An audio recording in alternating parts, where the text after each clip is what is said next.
Sa gitna ng engranding handaan sa isang eksklusibong subdivision sa Quezon City, habang tumutugtog ang live band at kumikinang ang mga kristal na chandelier, biglang naputol ang musika nang sumigaw si Andrea Villanueva, ang bagong kasal na anak ng kilalang negosyanteng si Don Emilio, habang hawak ang cellphone na nanginginig ang kamay. Sino ta? Sabay iikot ang tingin sa mga bisita na unti-unting natahimik, ang kanyang boses may halong galit at takot, at sa screen ng kanyang telepono ay malinaw na video ang kanyang asawa na si Marco, kalahating hubad, kasama ang isang babaeng hindi niya kilala, nasa loob ng opisina ng pamilya nila mismo. Ang video ay malinaw, sariwa, at hindi maaaring ipagkaila, at bago pa makapagsalita si Marco ay biglang nagbulungan ang mga bisita. Ang ilan ay napapahawak sa bibig, ang iba na may agad naglalabas ng sarili nilang mga telepono, handang i-record ang eskandalo. At sa isang iglap ang engranding kasal ay naging entablado ng kahihiyan. Si Andrea ay napaatras, ang dibdib ay kumakabog, hindi niya alam kung iiyak o sisiga, pero ang mata niya ay diretso kay Marco na ngayoy namumutla, pawis na pawis, at halatang nawawala sa sarili.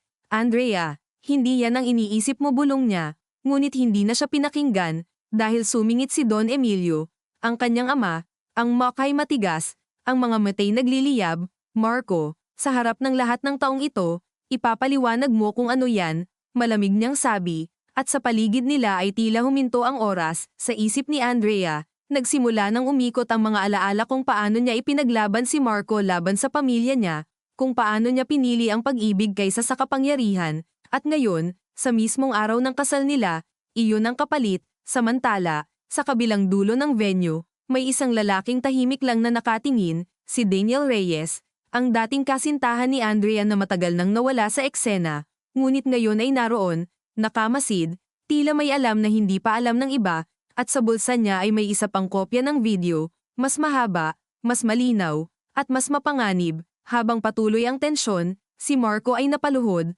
pilit hinahawakan ang kamay ni Andrea na agad naman itong binawi. Hindi ko alam kung paano yan lumabas, may gustong manira sa atin, sabi niya. Ngunit sa likod ng kanyang isip ay alam niyang hindi iyon aksidente, may taong nagplano, may taong naghihintay ng sandaling ito. Si Don Emilio ay tumalikod at nagsenyas sa kanyang mga tauhan, at sa loob lamang ng ilang segundo ay may mga lalaking nakabarong na lumapit kay Marco, handang ilabas siya sa venue kung kinakailangan.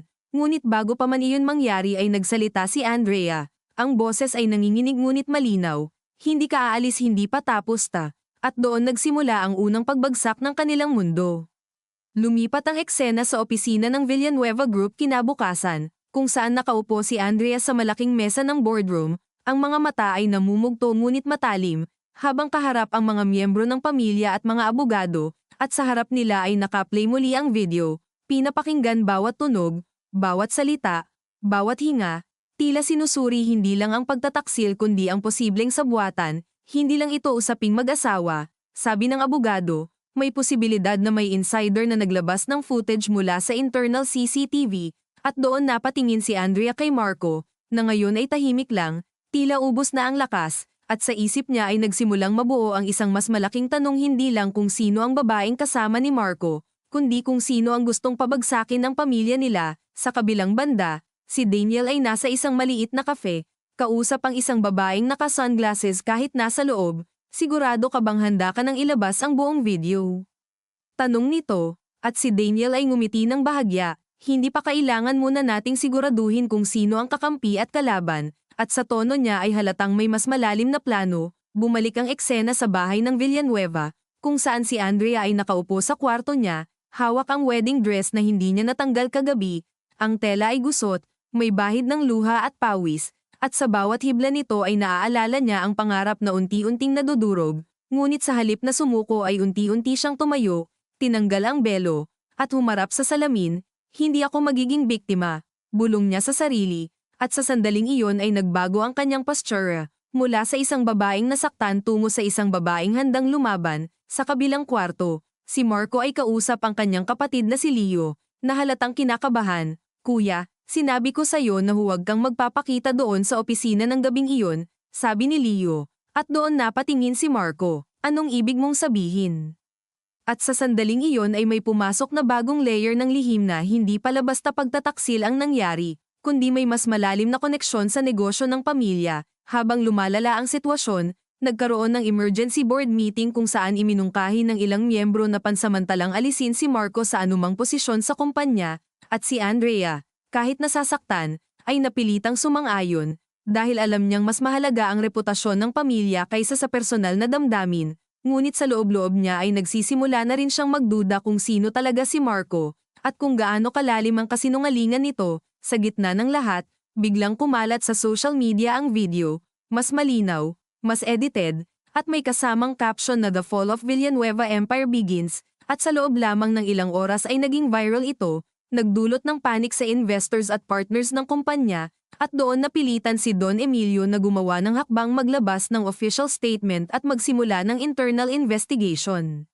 Samantala, si Daniel ay nakatayo sa harap ng malaking billboard kung saan makikita ang mukha ni Andrea bilang bagong mukha ng kumpanya, at sa kanyang mga mata ay may halo ng lungkot at determinasyon. "Pasensya ka na, Andrea, pero kailangan mong malaman ang totoo," bulong niya, habang hinahawakan ang USB drive sa kanyang bulsa, na naglalaman ng mas malalim na ebidensya hindi lang ng pagtataksil, kundi ng isang planong maaaring magpabagsak sa buong pamilya Villanueva. Sa puntong iyon, nagsimulang magdikit-dikit ang mga piraso ng misteryo, ang video, ang insider leak, ang presensya ni Daniel, at ang kakaibang kilos ni Leot. Sa gitna ng lahat, si Andrea ang magiging sentro ng bagyo, isang babaeng kailangang pumili sa pagitan ng pag-ibig, pamilya, at katotohanan, habang ang bawat hakbang niya ay may katumbas na kapalit, at habang papalalim ang gabi, may isang mensaheng dumating sa kanyang telepono mula sa unknown number. "Kung gusto mong malaman kung sino ang tunay na kalaban, pumunta ka bukas sa lumang bodega sa Pasig. Mag-isa." At sa pagbabasa niya nito ay napahawak siya sa dibdib, hindi dahil sa takot kundi dahil sa pakiramdam na papasok na siya sa isang laro na hindi niya alam kung paano matatapos, ngunit alam niyang wala na siyang ibang pagpipilian kundi ang sumugal. Kinabukasan, bago pa man sumikat ng buo ang araw, nakatayo na si Andrea sa harap ng salamin sa kanyang kwarto, suot ang simpleng blouse at maong na tila pilit niyang pinili para hindi magmukhang anak mayaman na madaling kilalanin, ngunit kahit anong pagtatago ang gawin niya ay hindi niya maitago ang bigat sa kanyang mga mata, ang manipis na ugat ng puyat sa ilalim ng mga ito, at ang matigas na desisyong unti-unting nabubuo sa bawat paghinga. Ilang ulit niyang binasa ang mensahe, bawat salita ay parang may sariling bigat, at sa bawat basa na lalo niyang nararamdaman na hindi ito simpleng pananakot, may tiwala ang nagpadala na susunod siya, at iyon ang lalong nagpalamig sa batok niya.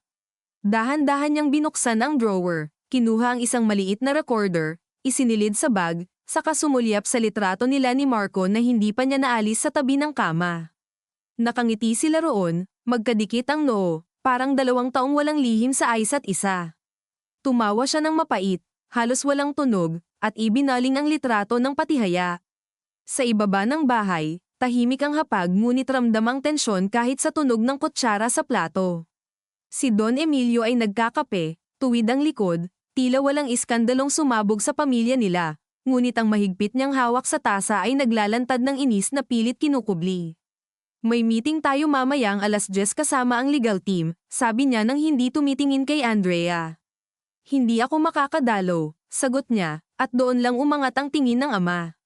"Bakit? May aalamin ako." Sandaling nanahimik si Don Emilio, pagkatapos ay ibinaba niya ang tasa ng marahan, ngunit ang tunog sa plato ay matinis pa rin. "Hindi ito oras para magpakabayani. Kung may gustong manayra sa atin, mas lalo kang hindi dapat gumalaw ng mag-isa." Huminga si Andrea, pinigilan ng panginginig ng daliri, saka tumingin diretso sa kanya. "Kung hindi ako gagalaw, lahat tayo bulag." Walang sumagot agad. Ang kasambahay sa kusina ay tila hindi na humihinga sa sobrang tahimik ng paligid. Maya-maya, tumalikod si Don Emilio at tumingin sa bintana. "Mag-ingat ka," sabi niya sa wakas, at kahit hindi iyon pahintulot, alam ni Andrea na iyon na ang pinakamalapit doon na maibibigay ng ama. Pagsapit ng umaga, iba ang itsura ng Pasig sa mata ng isang taong may tinataguan at hinahabol na katotohanan. Ang lumang bodega na tinuro sa kanya ay nakatayo sa gilid ng isang abandonadong lote. Kalawangin ang gate, may mga punit na tarp ng lumang negosyo, at ang paligid ay amoy alikabok, mainit na yero, at natuyong langis. Bawat yabag niya sa sementong basag ay may kasamang pag-echo na tila may kasunod sa kanya kahit wala naman. Hinigpitan niya ang strap ng bag. "Nandito na ako," sabi niya sa kawalan, hindi sigurado kung may nakikinig. Ilang segundo ang lumipas bago siya nakarinig ng marahang kaluskos mula sa likod ng mga kaong kahoy. Lumitaw si Daniel, nakasuot ng itim na polo at maong, ang mukha ay may bahid ng pagod ngunit buo ang titig. Sa isang saglit ay parang bumalik ang mga taong iniiwasan niyang alalahanin ng mga hapon ng tahimik na usapan, ang mga pangakong hindi natuloy, ang galit niyang pinilit gawing kawalan. Ikaw, mahina ngunit matalim na sabi ni Andrea. Mas mabuti nang ako kaysa ibang hindi mo kilala, tugon niya. Ikaw ang nagpadala ng video. Hindi, pero may hawak ka. Hindi agad sumagot si Daniel. Umabante siya ng kaunti. Sapat lang para makita ni Andrea ang USB drive sa palad niya. May mas malala pa roon. Kumunat ang noo ni Andrea. Tumigil ka sa mga bitin na salita. Bakit mo ako pinapunta rito? Napabuntong hininga si Daniel at saglit na ipinikit ang mga mata, parang may binubuo siyang tamang bersyon ng katotohanan. Dahil hindi lang si Marco ang nagsinungaling sa'yo. At hindi lang tungkol sa babae ang problema. Dumilim ang tingin ni Andrea. Kung laro mo ito, Daniel, hindi ito laro. Mabilis ang sagot, parang matagal na niyang hinihintay masabi iyon. May transaksyon sa loob ng Villanueva Group na matagal nang niluluto. May mga lupang ipinasok sa ilalim ng shell companies. May pirma si Marco sa ilang dokumento, pero hindi siya ang pasimuno. Sa isang sandali, parang umurong ang paligid. Ang init ng hangin ay naging malagkit sa balat, at ang tunog ng malayong trapiko ay tila lumayo. Sino? Tanong ni Andrea. At kahit kalmado ang boses niya ay ramdam ang pagsikip ng lalamunan. Tumingin si Daniel sa kanya ng matagal, parang sinusukat kung kakayanin niyang marinig ang pangalan. May mga galaw na konektado sa kapatid ni Marco. At may approval na hindi maaaring mangyari ng walang basbas mula sa loob ng pamilya mo. Napatigil si Andrea. Anong ibig mong sabihin sa loob ng pamilya ko? Hindi siya sinagot agad. Sa halip, iniabot ni Daniel ang USB. Nang tanggapin iyon ni Andrea, naramdaman niyang malamig ang metal, sobrang lamig para sa isang umagang ganito kainit. Nandoon ang CCTV clips, bank transfers, at audio file ng isang usapan. Pakinggan mo bago ka magdesisyon kung sino ang haharapin mo. Bakit mo ginagawa ito? Tanong niya. Doon lang bahagyang nagbago ang mukha ni Daniel, parang may lumang sugat na gumalaw. Dahil minsan mahal pa rin kita kahit ayokong aminin. At dahil alam kong kapag hindi mo nalaman ang totoo, gagawin ka nilang panangga. Gusto siyang sampelan ni Andrea dahil sa sagot na iyon, dahil napakadali at napakadelikado, dahil sa gitna ng gulo ay may bahagi ng sarili niyang gustong maniwala, ngunit mas malakas ang takot kaysa sa anumang dating lamang.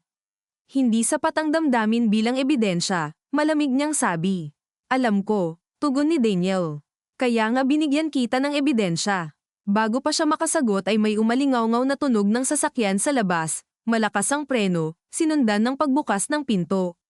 Pareho silang napalingon. Sa loob lamang ng ilang segundo ay pumasok ang dalawang lalaking nakabarong, tauhan ng pamilya nila, at sa likod ng mga ito ay si Leo, mapatlang ngunit matalim ang mga mata.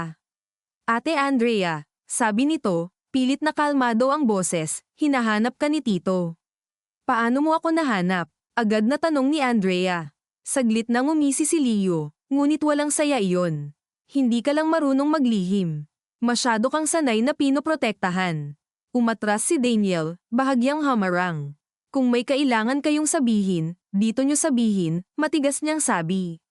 Tumingin si Leo sa kanya, tila may lumang puot na muling umakyat. Hindi ka kasali rito. Mas kasali ako kaysa sa iniisip mo.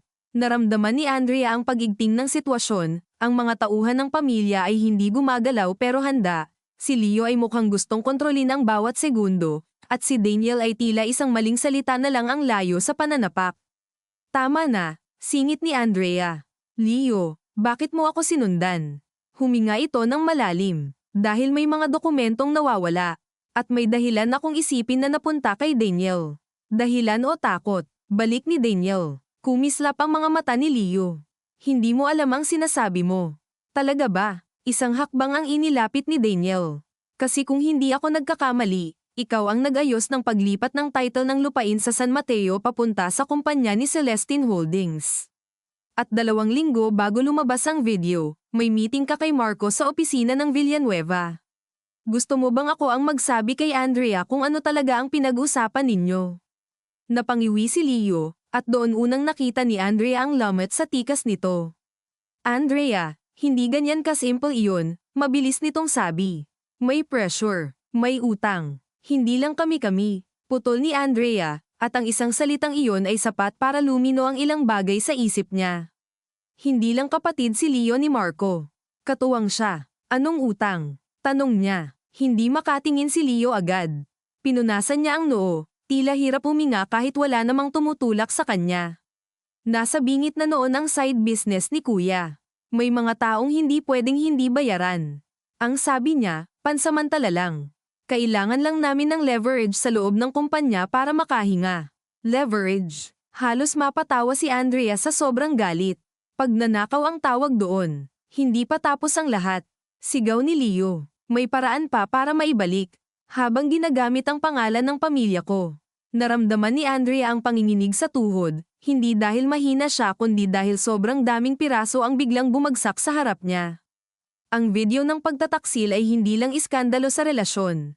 Pwede itong destructive explosion, isang apoy na itinatapon sa damdamin para hindi mapansin ang perang dumadaan sa likod. Sino ang babae sa video? Bigla niyang tanong. Nagkatinginan sina Leo at Daniel. Si Daniel ang unang nagsalita. Hindi kabit sa ordinaryong paraan. Isa siyang broker. Front niya ang pagiging consultant. Tuluyang nanlamig si Andrea. Ginamit niya ang affair para takpan ang transaksyon. O baka totoo rin ang affair, sabi ni Daniel ng diretso. Minsan ang pinakamatibay na takip ay iyong may totoo sa loob. Ang mga katagang iyon ay damapo kay Andrea na parang alikabok na hindi matanggal. Gusto niyang umiyak ngunit mas mabigat ang pangangailangang umunawa. Ano ang gusto mo ngayon, Leo? Tanong niya. Saglit na lamambat ang mukha nito, parang bumalik sa pagiging nakababatang lalaking minsan niyang pinagtatanggol sa hapagkainan. Ibibigay mo sa akin ang hawak mo. Ako na ang aayos kay Kuya. Huwag mo munang isama si Tito. At bakit kita paniniwalaan? Dahil kapag umabot na sa board, hindi lang kami ang babagsak. Pati si Tito. Natahimik ang buong bodega. Ang salitang iyon ang tunay na pagsabog. Si Andrea ay hindi kumilos, ngunit sa loob niya may malakas na pag-uga. Anong kinalaman ni Papa? Bulong niya. Tumingin si Leo sa kanya na parang nagsisisi ng nakapagsalita, ngunit huli na. Hindi ko sinasabing mastermind siya, mabilis nitong dagdag. Pero may mga pinirmahan siyang approval na hindi niya maitatanggi. Baka hindi niya alam ang buong laman, pero ginamit ang pirma niya. Kapag sinilip ng SEC, kapag pumasok ang media, hindi siya malilinis. Naramdaman ni Andrea ang hapdi sa likod ng mga mata. Ang ama niyang buong buhay ay nagturo ng disiplina, pangalan, at dangal, ay posible ring naging mahina sa isang sandaling tinake advantage ng iba, o mas masahol, pinili ang hindi tanungin ang hindi dapat malaman. Ang pagkakaibang iyon ang lalo niyang kinatatakutan. Sa labas, may mahinang ihip ng hangin na nagpabukas-sara sa lumang pinto ng bodega. Tok, tok, tok, paulit-ulit, parang orasan ng isang desisyong hindi na pwedeng ipagpaliban. Umalis kayo, sabi niya sa wakas. Pareho. Andrea sabay na sabi ni na Daniel at Leo. Sabi ko, umalis kayo. Ang boses niya ay hindi malakas pero sapat para tumigil ang lahat. Ako ang magpapasya kung anong gagawin ko sa hawak kong totoo. Hindi ninyo ako ipapagitna para protektahan ang sarili nyo. Hindi na siya tinutulan ni Leo. Bahagya itong yumuko, puno ng hiya at takot, saka umatras kasama ng mga tauhan. Bago tuluyang lumabas, muli itong tumingin kay Andrea. Hindi lahat ng kasalanan ay nagsisimula sa kasamaan, sabi nito. Minsan nagsisimula lang sa takot. Hindi sumagot si Andrea. Nang sila na lang ni Daniel ang naiwan, lalo namang sumikip ang paligid. Sasama ako sa'yo, sabi ni Daniel. Hindi, sagot niya. Masyado ka nang malapit dito. Mas delikado kung mag-isa ka. Mas delikado kung hindi ko alam kung paano kita ilalagay sa buhay ko. Tahimik siyang tiningnan ni Daniel, at sa titig na iyon ay maraming taon nang hindi nasabi. Hindi ko hinihingi ang lugar na nawala sa akin, dahan-dahan niyang sabi. Gusto ko lang na mabuhay ka sa gulong ito nang hindi ka kinakain. Saglit siyang napapikit. Napakadaling hamina sa ganitong tono, lalo kapag galing sa taong minsang naging pahinga niya. Pero wala na siyang luho para roon. May utang pa rin akong galit sa'yo, Mahina niyang sabi. Alam ko. At wala akong panahon para sa pag-ibig. Alam ko rin. Nang imulat niya ang mata ay nakita niyang tumango si Daniel, parang tinatanggap ang limitasyong iyon, saka marahang tumalikod. Kapag kailangan mo ng saksi, tawagan mo ako, sabi nito bago lumabas. Pag-uwi ni Andrea sa bahay, iba ang lamig ng marble floor sa mga paa niya. Ang bahay na kinalakhan niya ay biglang mukhang museum ng mga sikreto malalaki ang painting, mamahalin ng kasangkapan, malinis ang bawat sulok, ngunit sa ilalim ng kinis ay may alikabok na hindi na itatapon ng pera. Dumiretso siya sa study ni Don Emilio nang hindi kumakatok. Nakaupo ang ama sa likod ng malaking mesa, may mga dokumentong bukas, at sa tabi nito ay si Attorney Serrano na halatang hindi natuwa sa bigla niyang pagpasok. Labas muna po siya, sabi ni Andrea. Tumingin sa kanya si Don Emilio, pagkatapos ay tumango sa abogado. Nang magsara ang pinto, inilapag ni Andrea ang USB sa mesa. Maliit lang iyon, halos walang timbang, ngunit nang tumama ito sa kahoy ay parang bumagsak ang buong bahay. Ano yan? Tanong ng ama. Ang tanong, ano ang alam mo? Walang emosyon ang mukha ni Don Emilio, ngunit napansin ni Andrea ang bahagyang paghigpit ng panga nito. Mag-ingat ka sa paraan mo ng pagtatanong. Hindi na ako bata, Papa. At hindi na rin ito simpleng iskandalo ng asawa ko. Dahan-dahan siyang umikot sa mesa, inilabas ang laptop mula sa bag, isinaksak ang USB, at pinatugtog ang audio file. Sa Yune static lamang, pagkatapos ay malinaw na boses ni Marco, kasunod ang isa pang boses na mas mahina pero kilala ni Andrea si Liu. Pinag-uusapan nila ang approval, ang pirma, ang deadline, at pagkatapos ay may ikatlong boses na bahagyang putol dahil sa ingay, ngunit may isang pangungusap na malinaw, kapag napirmahan ni Don, tuloy na ang release. Hindi iyon utos, hindi iyon pag-amin, ngunit sapat iyon para sirain ang natitirang panatag sa loob niya. Pinatay niya ang audio. Sabihin mo sa akin na hindi mo alam. Mahaba ang katahimikan. Narinig niya ang aircon, ang mahinang ugong ng lungsod sa malayo, ang sarili niyang pintig. Sa wakas, nagsalita si Don Emilio. May mga dokumentong dinadala sa akin araw-araw. Hindi ko lahat binabasa ng salitang salita. Tumawa si Andrea, pero may luha na sa mata. So iyon na yun. Pagod ka, abala ka, at kaya okay lang. Huwag mong baluktutin. Biglang tumayo si Don Emilio, at ang bigat ng presensya nito ay agad pumuno sa silid. Buong buhay ko itinayo ang pangalang iyan para may maipamana ako sa inyo. Hindi ko sinadyang gamitin iyon sa mali, pero pinabayaan mong magamit, tumama ang mga salitang iyon. Kita niya sa mukha ng ama ang sugat ng katotohanang ayaw marinig. May mga panahon, mabigat nitong sabi, na ang pagpili ay hindi sa pagitan ng tama at mali. Minsan sa pagitan iyon ng pagguho ngayon o pag-asa bukas. At ilang beses nyo pong ginamit ang linyang yan para patawarin ang sarili nyo. Tahimik ngunit lason ang tanong ni Andrea. Walang sagot. Sa unang pagkakataon sa buong buhay niya, nakita niyang matanda ang ama niya. Hindi sa edad lang, kundi sa bigat ng lahat ng ikinubli. Umupo ulit ito, dahan-daang ipinatong ang mga kamay sa mesa, at tumingin sa kanya na hindi na bilang hari ng bahay kundi bilang lalaking napagod kakapigil sa pagguho. May utang ang kumpanya noong nakaraang taon na hindi ko kayang ipaalam sa publiko. Hindi dahil lugi tayo, kundi dahil may magkakandara pang bumili sa mahihinang bahagi natin. Si Marco ang nagpresenta ng workaround. Akala ko legal. Akala ko kontrolado. At si Papa mismo ang unang naniwala. Masakit na tanong ni Andrea. Dahil kailangan kong maniwala sa isang solusyon. Umiling siya, marahang umatras, pinipigilan ang pagguho ng damdamin. Hindi niya alam kung mas galit siya sa ama, kay Marco, o sa sarili niya dahil ngayon lang niya nakitang lahat sila ay may kakayahang magsinungaling basta tinatawag nila itong proteksyon. May board meeting bukas, sabi niya pagkaraan ng ilang segundo. At ilalabas ko ang lahat. Nanlaki ang mata ni Don Emilio.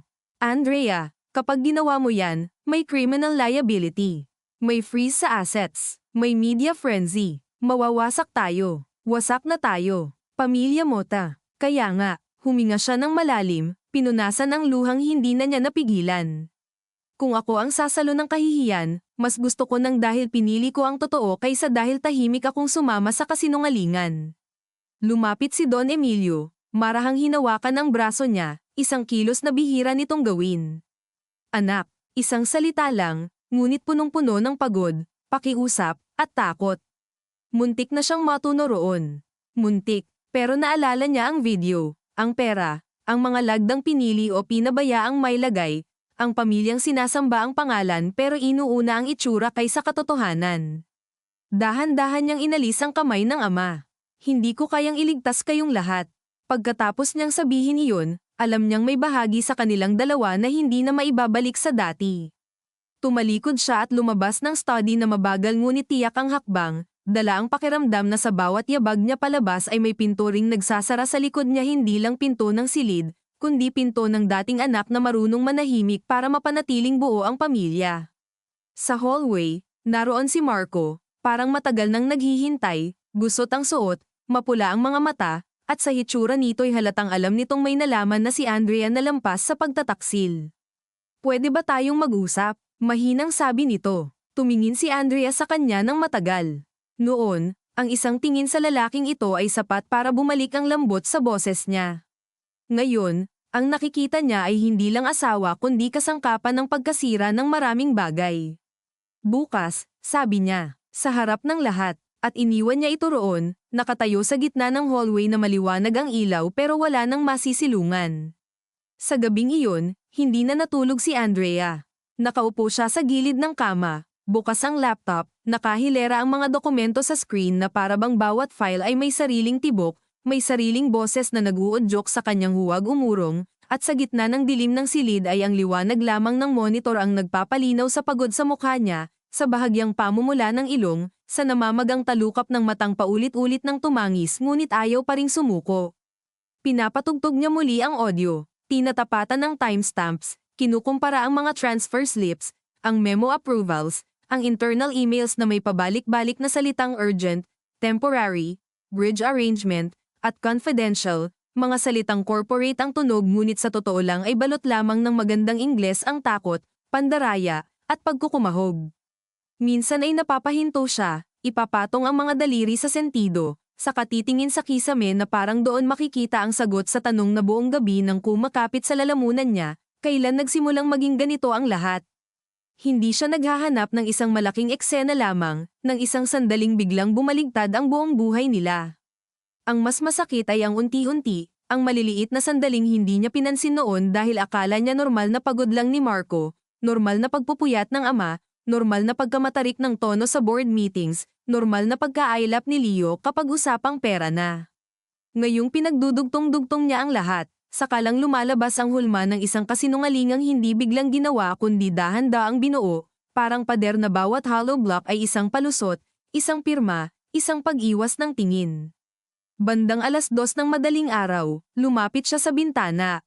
Mula sa taas ng kwarto niya ay kita ang mahahabang ilaw ng subdivision, ang mga poste, ang tahimik na pagdaan ng iilang sasakyan sa malayo, at ang mga bahay na nakasara ang mga kurtina, tila ligtas, tila payapa, tila walang pamilyang nagsisinungaling sa isa't isa sa likod ng mamahaling pader.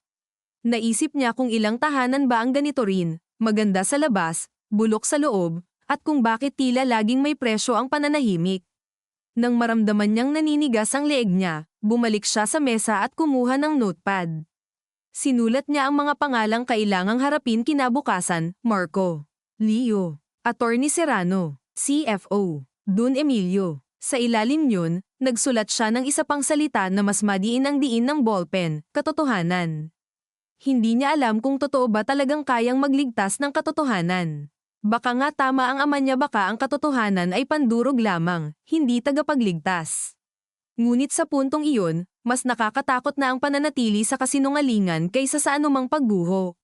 Kinabukasan, ang boardroom ng Villanueva Group ay mas malamig kaysa dati, hindi dahil tinaasan ang aircon kundi dahil bawat taong naroon ay may sariling kaba at sariling kalkulasyon. Naroon ang ilang senior board members na may mga mukhang sanay sa krisis ngunit hindi sanay mapahiya. Naroon ang legal team, mga auditor, at 2 sa pinakamalalaking stockholders ng pamilya. Sa dulo ng mahabang mesa ay nakaupo si Don Emilio, tuwid pa rin ang posture ngunit hindi na may tatago ang lupaypay sa paligid ng mga mata. Sa kaliwa niya ay si Marco, nakasuot ng abong suot na tila masikip sa dibdib, at sa bahagyang likod nito ay si Leo na hindi mapakali ang pagdalaw ng tuhod. Nang pumasok si Andrea, bahagyang tumigil ang mahihinang usapan sa silid. Walang ngumiti, walang nagkunwaring normal ang lahat. Ang tunog lamang ng takong niya sa sahig ang nang ibabaw, malinaw, sunod-sunod, parang martilyong papalapit sa isang bagay na kailangang basagin. Umupo siya sa pwestong nakalaan sa kanya, maingat na inilapag ang laptop at mga folder, saka tumingin sa lahat ng isa-isa. Bago tayo magsimula sa prepared agenda, sabi ni Attorney Serrano, halatang nais kontrolin ang daloy, may ilang sensitibong usapin na mas mabuting talakayin sa executive session lamang. Hindi na kailangan ng paligoy, putol ni Andrea. Ang boses niya ay hindi mataas, ngunit sapat para lumingon ang lahat.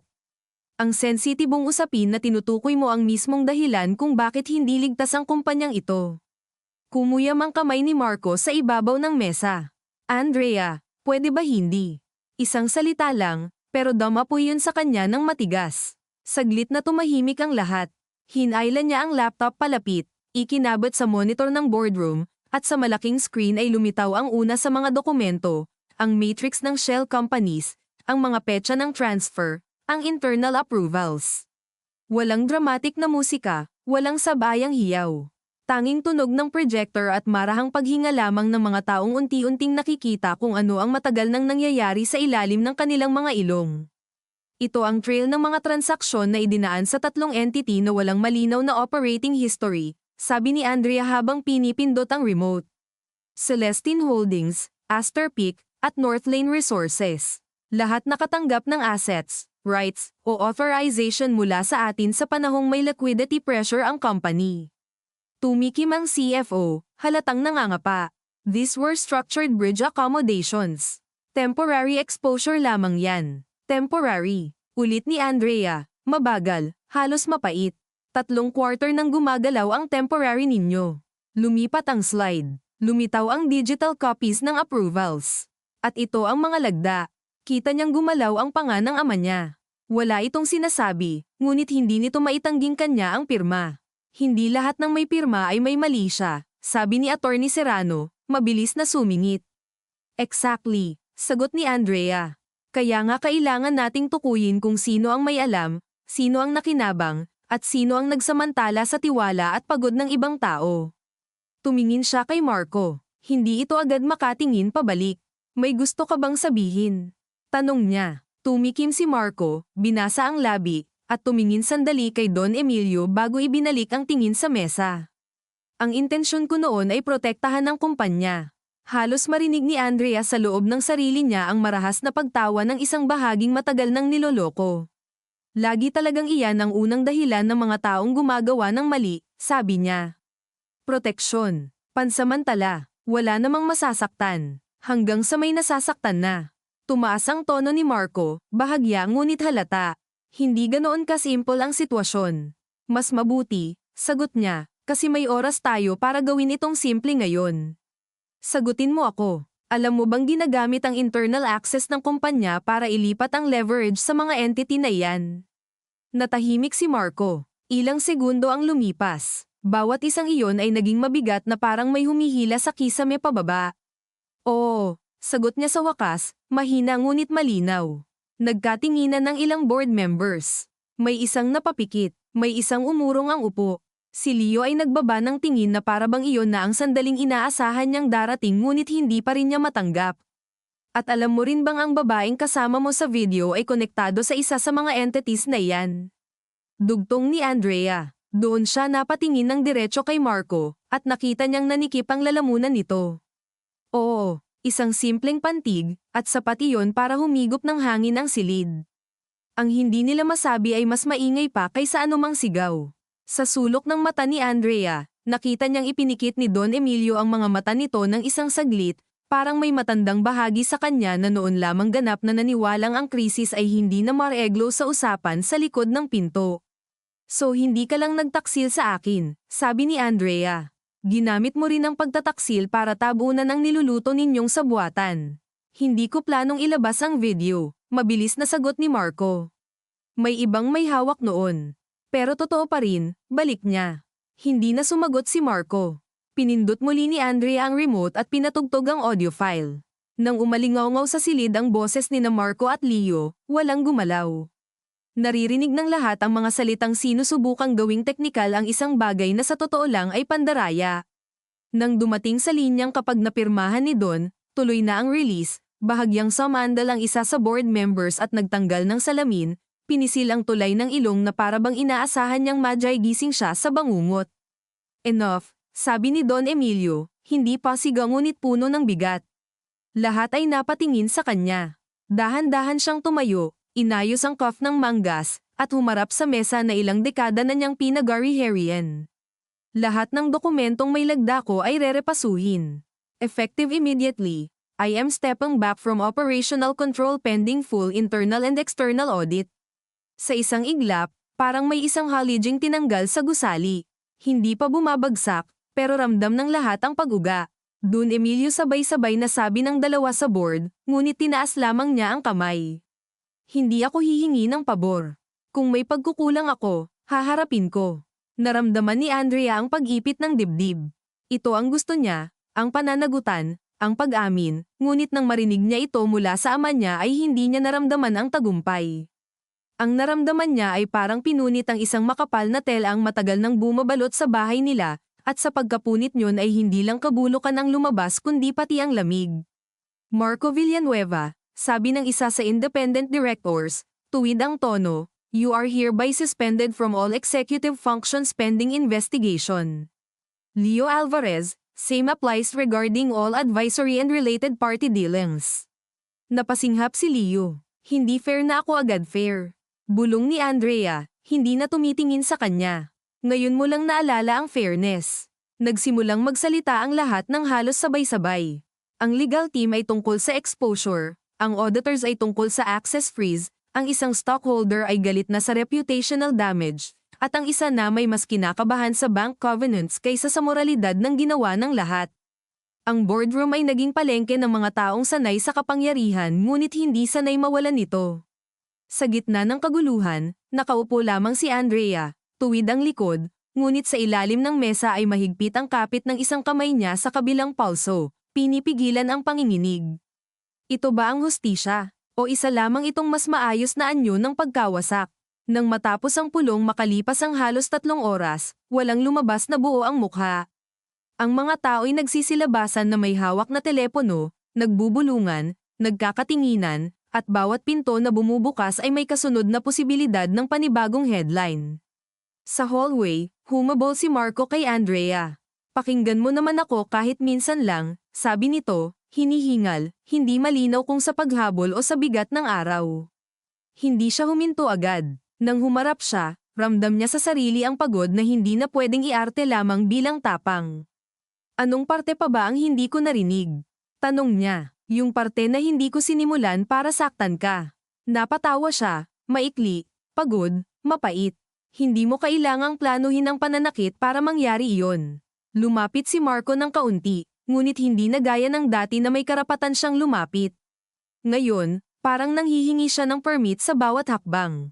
Noong una, pera lang talaga ang usapan. Pressure, may mga taong naniningil. Akala ko magagawa kong ayusin nang hindi nadadamay ang pamilya mo. Pero dinamay mo pa rin. Oo, hindi niya iyon dinepensahan. At marahil iyon ang unang tapat na bagay na narinig ni Andrea mula sa kanya sa loob ng mahabang panahon. At iyong babae? Tanong niya, halos walang emosyon, dahil kung bibigyan niya ng buong bigat ang tanong ay baka siya mismo ang madurage. Pumikit si Marco sandali, naging madali ang lahat sa kanya. Madali ang access, madali ang papeles, madali ang pagpapanggap na kaya kong kontrolin ang sitwasyon. Hanggang sa dumating sa puntong hindi ko na alam kung alin ang desisyon at alin ang pagguho. Tumingin siya sa kanya ng diretso. Mahal mo ba siya? Parang nasaktan si Marco sa tanong na iyon, hindi dahil sa selos kundi dahil sa kahihiyang isinarado ng salitang mahal ang isang bagay na marumi. Hindi, sabi nito. Hindi ko rin sigurado kung minahal pa kita ng tama habang ginagawa ko ang lahat ng iyon. At sa unang pagkakataon mula nang sumabog ang lahat, may luhang tumulo sa mukha ni Andrea hindi dahil sa sigaw, hindi dahil sa eksena, kundi dahil sa simpleng katapatan na dumarating laging huli. Pinunasan niya iyon agad, Mariin, galit sa sariling naluluha pa rin siya para sa isang lalaking paulit-ulit siyang pinili ang saktan sa iba't ibang anyo. Maghahain ako ng annulment, sabi niya. Saglit na napayuko si Marco, parang tinamaan ng isang bagay na matagal na niyang alam na paparating. Akala ko ganoon na nga, bulong nito. At hindi ko ipaglalaban ang sarili ko roon. Hindi ko hinihingi ang pahintulot mo. Alam ko, muli, katahimikan. Maraming taon ng pagsasama ang pumagitna sa kanilang dalawa ngunit sa sandaling iyon ay parang 2 taong magkaibang mundo na lang sila na minsan aksidenteng naniwalang pareho ang direksyon. May isang bagay pa, sabi ni Marco, at may kakaibang bigat sa tono niya. Hindi lahat ng dokumentong nakita mo ay ang pinakamapanganib. Kumunat ang noo ni Andrea. Ano pa, may ledger. Hindi lang para sa transfers natin. Pati sa mga politiko at brokers na ginamit ang company channels para sa land conversions sa labas. Napapikit si Andrea. Ito na naman, panibagong antas ng dumi sa loob ng Daisy. Akala niyang komplikadong pero nasa loob pa rin ng kontrol na gulo. Nasaan? Hindi ko hawak ngayon. Sino? Yung babae. Si Selena. Inusal niya ang pangalan na parang lason. At bakit mo ngayon lang sinasabi? Dahil kanina ko lang nalamang nawawala na siya. Bahagyang lumamig ang paligid kay Andrea. Nawawala, hindi pumapasok, hindi sumasagot, umalis sa kondo kagabi, may kumuha ng mga gamit. Hindi na kailangan ng mas mahabang paliwanag para malaman ni Andrea ang ibig sabihin nito. Ang mga taong ganito, kapag naramdaman ang pagguho, nauna nang magtago kaysa sa umamin. Ngunit bago pa sumiklab ang panibagong panik sa loob niya ay may mahinang boses mula sa likuran. Hindi na siya makakalayo agad. Lumingon siya. Nakatayo si Daniel sa dulo ng hallway, hindi malinaw kung gaano katagal na siya roon, ngunit sapat para marinig ang mahalagang bahagi. Suot pa rin niya ang maitim na damit, ngunit ngayon ay may hawak siyang brown envelope at ang mukha na ay mas determinado kaysa kahapon. Paano mo nalaman? Tanong ni Andrea. Lumapit siya, hindi na pinapansin si Marco maliban sa isang maikling tinging puno ng malamig na pagkaunawa. May contact ako sa Pasay Property Office. May request for certified copies kahapon, gamit ang pangalan ng isa sa entities. Hindi iyon galaw ng taong kampante. Galaw iyon ng taong nagliligpit. Iniabot niya ang envelope kay Andrea. May duplicate registry trail dito. Hindi kumpleto, pero pwedeng magsilbing panimulang habol. Tinanggap iyon ni Andrea at naramdaman na naman ang pamilyar na halo ng pasasalamat at panganib kapag si Daniel ang pinagmumulan ng tulong. Bakit parang lagi kang nauna? Tanong niya, pagod ang boses. Hindi agad sumagot si Daniel. Tumingin siya sa paligid, sa mga empleyadong nagkukunwaring abala habang lihim na nakikinig, sa mga salaming dingding ng opisina na noon ay simbolo ng transparency pero ngayon ay parang display case ng kahihiyan. Kasi may mga taong matagal nang nakatingin sa pamilyang ito mula sa labas, sabi niya sa wakas. At mas madaling makita ang lamat kapag hindi ka na nakatira sa loob. Ang sagot niyang iyon ay mas masakit kaysa anumang paninisi. Dahil totoo, dahil si Andrea, sa loob ng mga taon, ay nabuhay sa gitna ng yaman at disiplina at pangalan, at marahil hindi natutong ipagpalit ang kutob sa kaayusan. Tumingin siya kay Marco, na ngayoy tila tuluyan ng umurong sa isang sulok ng sariling ginawa, at pagkatapos ay kay Daniel, na bagaman may sariling kasaysayan ng pagkukulang ay siya namang nagdadala ngayon ng mga piraso ng liwanag na hindi niya makita noon. Walang malinis na pagpipilian. Wala ring taong walang sugat na idudulot. Ngunit sa puntong iyon, malinaw sa kanya na hindi na siya pwedeng manatiling nasa gitna ng walang pinipili. Sumama ka sa akin, sabi niya kay Daniel. Saan? Sa legal. Kailangang masecure ang trail bago may magbura pa. Saglit siyang tumango. Sa gilid, narinig niya ang mahinang paghinga ni Marco, parang may gusto pa itong sabihin, pero hindi na niya hinarap. Habang naglalakad sila ni Daniel papunta sa elevator, dama niya ang bigat ng envelope sa ilalim ng braso, ang bahagyang kirot ng sapatos sa paa niya dahil maghapon na siyang nakatayo, ang panunuyo ng lalamunan, at ang kakaibang linaw na kasabay ng pagod. Hindi pa ito katapusan. Malayo pa, ngunit sa unang pagkakataon mula nang bumagsak ang video sa araw ng kasal niya, alam niyang hindi na siya basta tinatangay ng eskandalo. Siya na mismo ang pumipili kung aling katotohanan ang ilalabas, kung sinong pangalan ang ihahain, at kung aling bahagi ng sarili niya ang kailangang mamatay para makatawid sa natitira pang bagyo. Nang magsara ang pinto ng elevator, tumingala siya sa refleksyon nilang dalawa sa bakal na dingding. Mukha siyang mas matanda kaysa noong nakaraang linggo.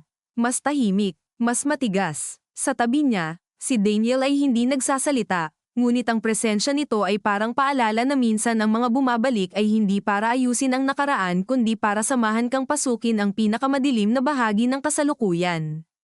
At habang unti-unting bumababa ang numero ng palapag, may mensaheng pumasok sa cellphone ni Andrea mula sa isang unknown number. Akala mo ba boardroom lang ang kayang wasakin ng katotohanan?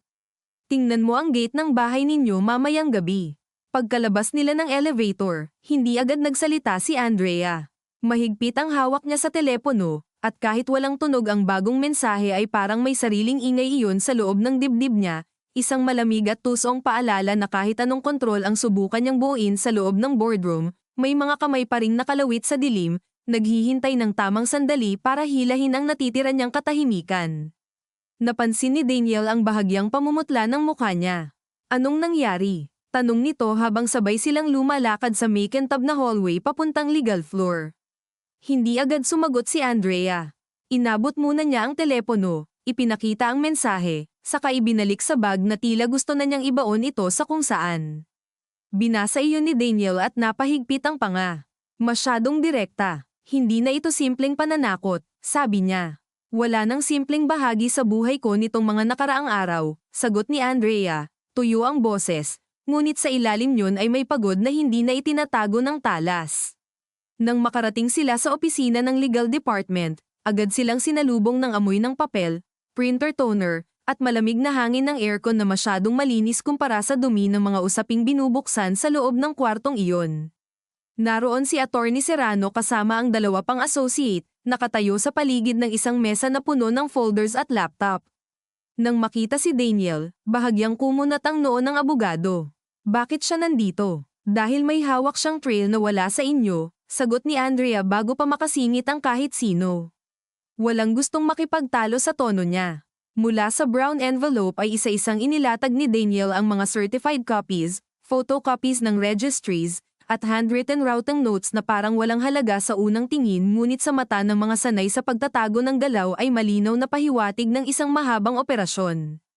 Habang nakayuko ang lahat sa mesa, naramdaman ni Andrea ang pananakit ng likod niya, ang tensyon sa batok, at ang maliit na pait sa bibig na dulot ng maghapong wala halos kinain kundi kape at galit.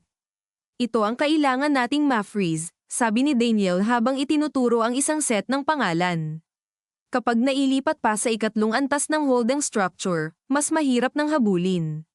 Tumingin si Attorney Serrano kay Andrea, may halo ng pag-aatubili at propesyonal na pagpipigil.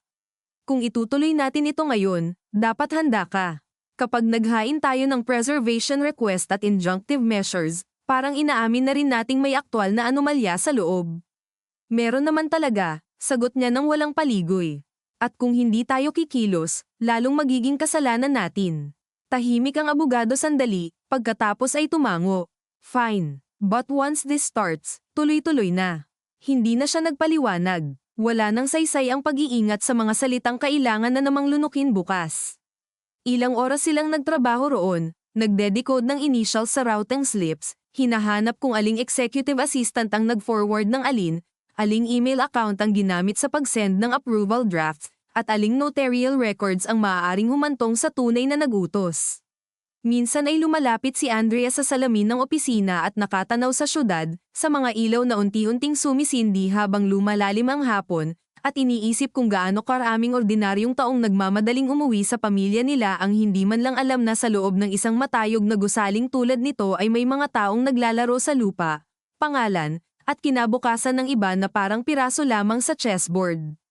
Bandang 6:00 ng gabi ay nakatanggap siya ng tawag mula sa driver ng bahay. Hindi agad siya kinabahan sa ringtone mismo, sanay siya roon. Ngunit ang unang narinig niyang paghinga ng lalaki ay sapat nang magpatigas sa buong likod niya. Ma'am Andrea, sabi nito, garalgal ang boses, may mga media sa labas ng gate. Marami po. May mga tarp din po na ikinakabit ng hindi kilalang grupo sa kabilang bakod. May litrato nyo po, parang nagdilim ang paligid kahit maliwanag ang opisina. Anong klaseng litrato? Tanong niya, mababa ang boses. Yung sa kasal po tsaka may printout po ng screenshot ng video may nakalagay na Bayarang Pag-ibig, ninakaw na bayan. Napatigil siya, napahawak sa gilid ng mesa hanggang sa bahagyang mamuti ang mga daliri. Narinig niya sa malayo ang boses ng reporter sa kabilang linya, ang sabayang sigaw ng tanong, ang mga gate na binubuksan at isinasara, ang istorbo ng flash at ingay na hindi niya man nakikita ay alam niyang kayang sirain ang anumang dignidad na natira sa bahay nila. May pumasok ba? Tanong niya. Wala po, ma'am. Pero nandito po si Sir Don Emilio sa sala. Hindi po siya nagpapagalaw ng kahit sino. Sandaling ipinikit ni Andrea ang mga mata. Siyempre, ang ama niya, kahit lugmok, ay pipiliing umupo sa loob ng bahay na para bang may kontrol pa rin sa anyo ng laban, habang sa labas ay unti-unting ginagawang palabas ang kanilang pangalan. Pauwi na ako, sabi niya, saka pinatay ang tawag. Ano? Agad na tanong ni Daniel, lumapit ng bahagya.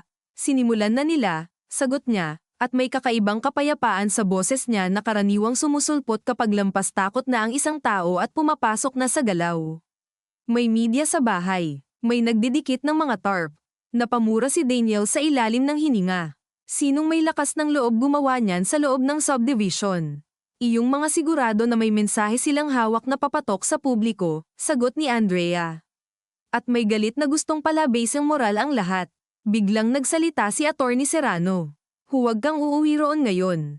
Kung may orchestration, posibleng may gustong humila sa'yo sa gate para may statement kang masabi sa init ng emosyon.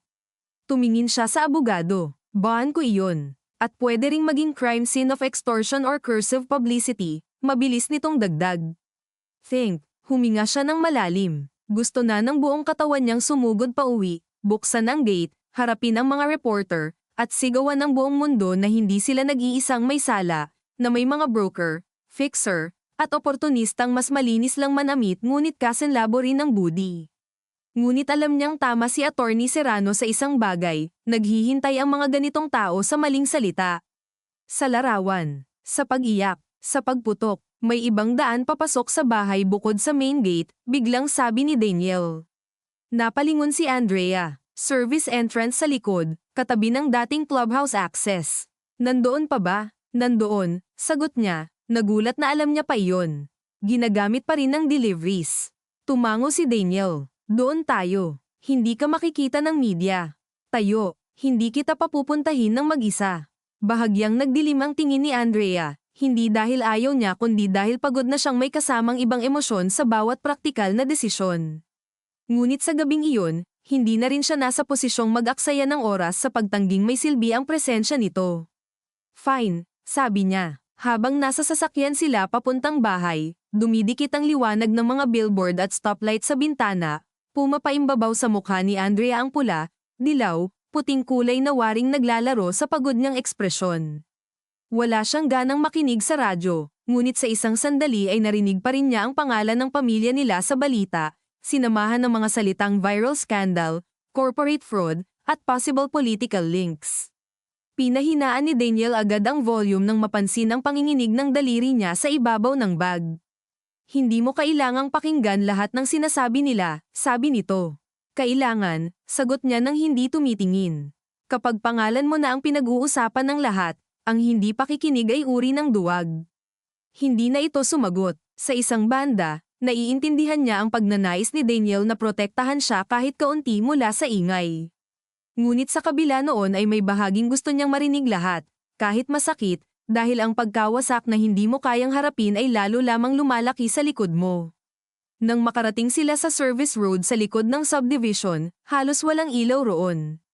Amoy damo, basa ng lupa, at usok mula sa malayong ihawan ng paligid. Bumaba sila sa sasakyan at dumaan sa makipot na daanan sa pagitan ng mataas na pader at mga nakaparadang service vehicle. Sa bawat hakbang ni Andrea ay may tunog ng maliliit na bato sa ilalim ng takong niya. Sa malayo, naririnig pa rin ang ugong mula sa main gate mga boses, motorsiklo, mahinang sigawan, at paminsan-minsang pito ng gwardya. Nang buksan ng matandang caretaker ang likod na gate para sa kanila, agad niyang nakita sa mukha nito ang halo ng awa at tsismis na pilit tinatago sa anyong respeto. Ma'am, sabi nito, halos pabulong. Tumango lamang si Andrea at dumiretso sa loob. Ang likod ng bahay ay tahimik. Ang hardin na madalas pinagdarausan ng tahimik na merienda noon ay ngayoy mukhang masyadong maayos para sa gulong nakapalibot dito. Ang mga halaman ay maayos ang tabas, ang ilaw sa veranda ay warm at eleganteng dilaw, at ang fountain sa gilid ay patuloy lang sa mahinang bagsak ng tubig na parang walang alam sa kahihiyang nakadikit na sa apelyido nila. Pagpasok sa loob, agad siyang sinalubong ng malamig na amoy ng kahoy, kandila, at lumang upholstery. Sa sala, nakaupo si Don Emilio sa malaking armchair na parang hindi umalis doon mula nang tumawag ang driver. Nasa harap niya ang isang basong tubig na halos hindi nabawasan. Walang telebisyon, walang kausap, tanging ang ama niyang nakaupo sa gitna ng bahay na unti-unting ginagawang target ng publiko. Nang makita si Andrea, tumayo ito ng dahan-dahan. Sa unang tingin ay gusto niyang sisihin ito ulit, tanungin kung bakit laging kailangang umabot sa ganito bago magpakumbaba. Ngunit nang mapansin niya ang bahagyang panginginig sa kamay nitong pinipigil lang, may lumitaw na lungkot na mas matanda pa sa galit. Ilan sila? Tanong niya. Mahigit 20 media. May ilan ding hindi mukhang media, sagot ni Don Emilio. Mga bayaran. Tanong ni Daniel mula sa likod. Tumango ang matanda, mukha. Tumingin ito kay Daniel, saka muling ibinalik ang tingin kay Andrea. Hinahanap ka nila. May gustong magpahayag sa harap ng gate na magre-resign ka raw sa kumpanya para iwas kulong. Napahinga ng mabigat si Andrea, saka naupo sa sofa. Pakiramdam niya ay biglang bumigat ang buong katawan niya sa wakas, parang doon lang niya napayagan ang pagod na tumama. Hindi ako lalabas, sabi niya. Hindi ngayon. Tumango si Don Emilio, at ang simpleng pagtanggap na iyon ay kakaiba. Wala itong utos, wala ring puna. Parang nauubos na rin ang mga bersyong pwede nitong isuot para magmukhang may kontrol. Ilang sandali silang nanahimik. Mula sa loob ng bahay, naririnig ang mga karaniwang tunog ng gabing may kasambahay kalansing ng pinggan sa kusina, marahang pagsara ng pinto sa itaas, yabag ng taong ayaw magingay ngunit ngayong gabi, lahat ng iyon ay parang tunog ng mga taong alam na may nangyayari ngunit hindi alam kung gaano kalalim ang dapat nilang pakialam. May nahanap pa kaming registry trail, sabi ni Andrea pagkaraan. Maaaring masecure bukas ang freeze motions. Tumingin si Don Emilio sa kanya. At pagkatapos, hahabulin natin ang kaya pang habulin. At ang hindi na, tanong ng ama. Bahagyang humigpit ang panga ni Andrea.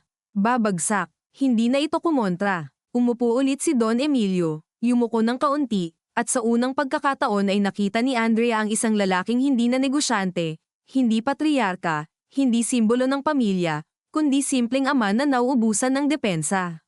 May mga desisyon akong hindi ko dapat ipinasa sa pagod, sabi nito, halos sa sarili lang. Akala ko kapag matagal ka nang lumalaban para sa isang imperyo, may karapatan kang magkamali ng kaunti. Natahimik si Andrea, hindi pa rin niya kayang aliwin ito. Hindi pa, ngunit hindi rin niya kayang sabihing wala na itong halaga sa kanya. Iyon ang pinakamasakit sa lahat, ang katotohanang ang mga taong sumasakit sa iyo ng pinakamalalim ay kadalasan ding iyong mga taong pinakamahirap putulin ng buo. Mula sa bulsa ng pantalon niya ay narinig niya ang vibration ng telepono. Unknown number na naman. Binuksan niya agad. Isang larawan ang laman. Kumunat ang noo niya, saka tila may nagyelong daliri na humawak sa batok niya. Larawan iyon ng gate nila mula sa labas, kuha ilang minuto lang ang nakalipas. Sa ibaba, may caption, hindi lang bahay ang babagsak. Tingnan mo ang mailbox. Biglang tumayo si Andrea. May ano? Tanong ni Daniel, agad alerto. Mailbox, sagot niya. Hindi na siya naghintay. Mabilis siyang naglakad patungo sa foyer, kasunod si Daniel, habang mula sa sala ay sumigaw si Don Emilio ng, Andrea, ngunit hindi siya huminto. Sa gilid ng main entrance, bago ang makapal na pinto at may layo sa gate, naroon ang estetikong bakal na mailbox na matagal nang hindi ginagamit para sa ordinaryong sulat dahil karamihan ng sulat nila ay dinadala na mismo ng staff. Nanginginig ang hininga niya habang binuksan iyon. Walang bomba, walang komplikadong aparato, tanging isang makapal na brown envelope at isang maliit na flash drive. Ngunit sa ganitong mga araw, sapat na ang simpleng bagay para magmukhang delubyo. Huwag mong hawakan ng bear, sabi ni Daniel. Mabilis na inilabas ang panyo at siya na ang kumuha. Bumalik sila sa loob, sa dining table na agad nilinisan ng isang kasambahay na hindi na itinago ang kaba sa mukha. Maingat na binuksan ni Daniel ang envelope. Sa loob ay mga printout ng bank ledgers, listahan ng code names, at ilang litrato ng mga meeting sa restaurant at hotel lobbies. Ngunit ang nagpatigil sa lahat ay ang huling pahina, malinaw na litrato ni Don Emilio kasama ang isang lokal na konsehal at isang lalaking kilala ni Andrea bilang fixer sa land conversion disputes. Hindi intimate ang larawan. Hindi ito eskandalo sa anyong laman. Ngunit sa konteksto ng lahat, sapat ito para magsindi ng panibagong sunog. Kailan ito? Mahinang tanong ni Andrea. Tumingin si Don Emilio sa litrato at namutla ng bahagya. 2 taon na siguro. Meeting para sa right-of-way issue. Kasama ba sa usapan ng entities na ito? Tanong ni Daniel habang pinapakita ang code names sa ledger. Hindi agad sumagot ang ama niya. Napatingin ito sa mesa, saka pinisil ang gilid ng baso. Hindi ko alam noon na iyon ang magiging daluyan, sabi nito. Pero kilala ko ang fixer. Naramdaman ni Andrea ang pagbigat ng hangin sa buong silid. Hindi na ito bagong conflict, naisip niya. Ito ang lumalawak na anino ng dati ng kasalanan. Hindi bagong sugat, kundi patunay kung gaano kalayo ang inabot ng impeksyon. Dahan-dahan siyang umupo at tinitigan ang mga papel. Sa isang gilid ng ledger, may code na paulit-ulit. Avenue 7, MV3, .2. Kumunat ang noo niya. Hindi lang mga account ang nakakode dito, bulong niya. Mga tao rin. Tumingin si Daniel sa kanya, pagkatapos ay sa ledger.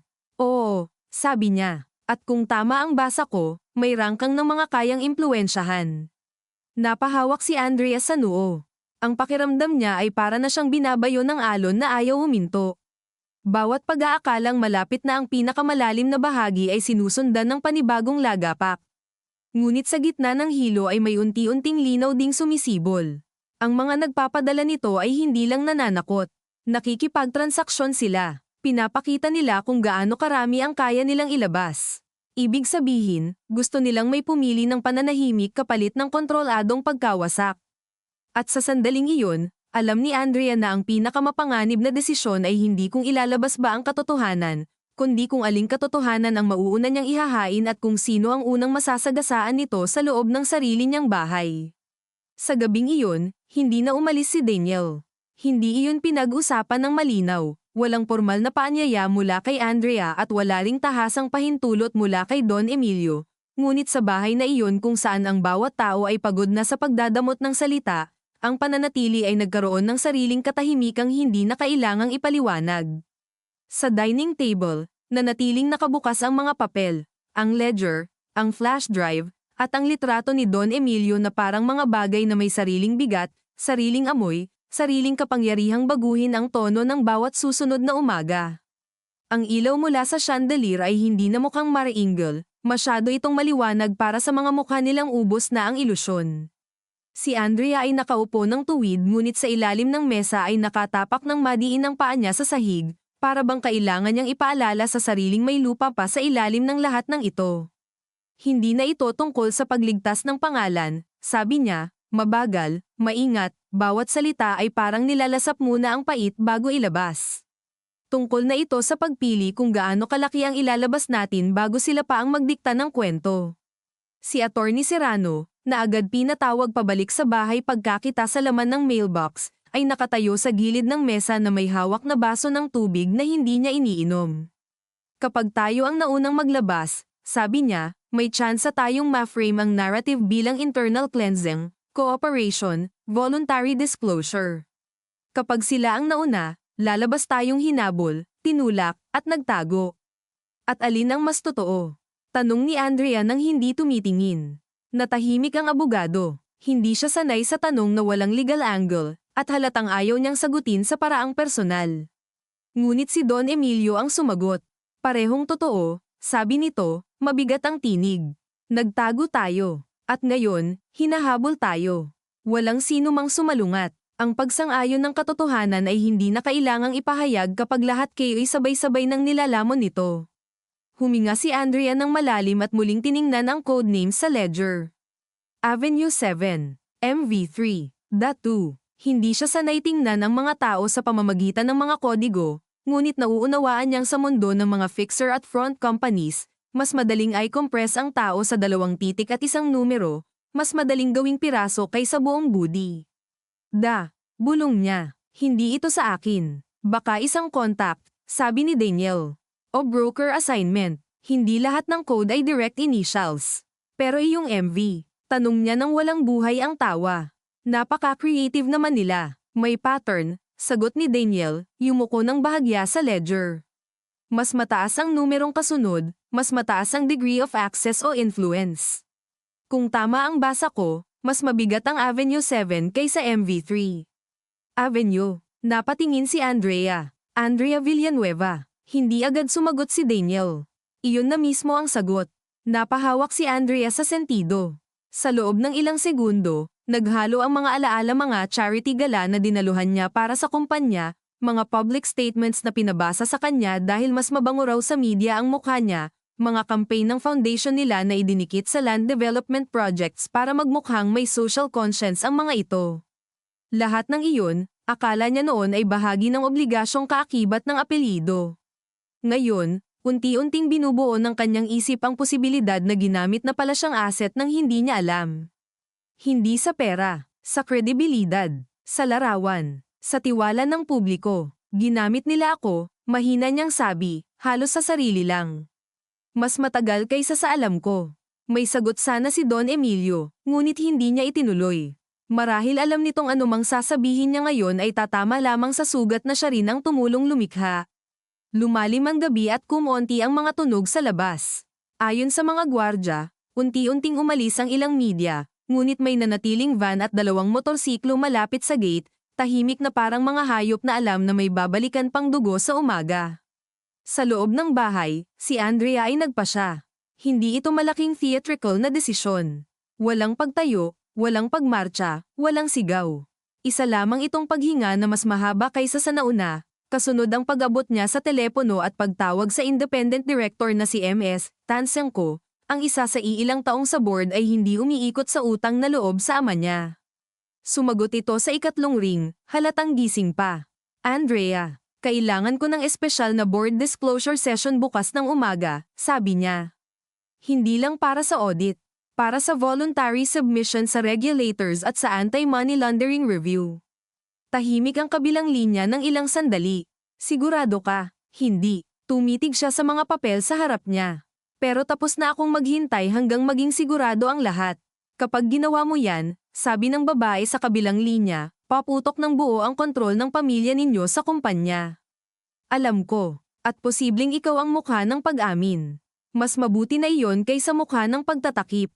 Narinig niya ang mahinang buntong hininga ni MS Tansenko.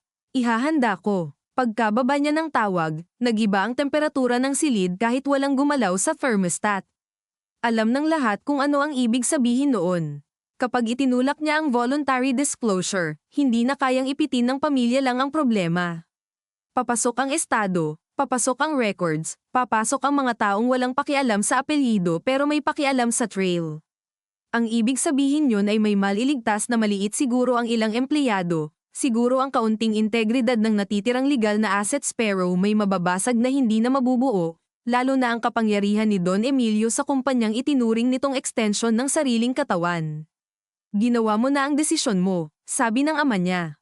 Hindi iyon tanong. Tumango si Andrea. Oo, at ako. Mahinahon ang tanong, ngunit sa ilalim yun ay may pagkabasag na hindi niya pa naririnig sa boses nito kailanman. Kailangan mong sumunod, sagot niya. Huwag mo nang subukang unahan o pigilan. Dahan-daang umupo pabalik si Don Emilio. Inayos niya ang manggas ng polo niya, isang lumang ugali kapag gusto niyang magmukhang buo, at tumingin sa malayo, hindi sa sinuman. Noong bata ka, sabi nito pagkaraan, ikaw ang pinakamahirap utusan sa inyong magkakapatid na pinsan. Akala ko kahinaan iyon. Ngayon ko lang naisip na marahil iyon ang isang bagay na tama sa'yo na sinubukan kong bawasan. Napatingin si Andrea. Sa ibang gabi, sa ibang buhay, baka umiyak siya sa ganoong linya. Baka lamaambat siya, ngunit hindi ganoon kasimple ang kapatawaran kapag sariwa pa ang abo.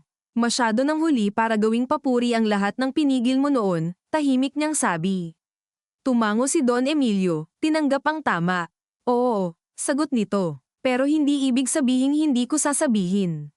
Sandaling pumikit si Andrea. Ang pagod ay parang tubig na unti-unting umaakyat mula paa hanggang dibdib, ngunit wala pa siyang pahintulot sa sariling humandusay. Hindi ngayong gabi, hindi habang nakabukas pa ang mga papel at hindi pa sumisikat ang araw ng mas malaking pag-amin. Makalipas ang hating gabi, umakyat siya sa dating silid opisina ng ina niyang matagal nang namatay, isang kwartong bihira buksan maliban sa paglilinis.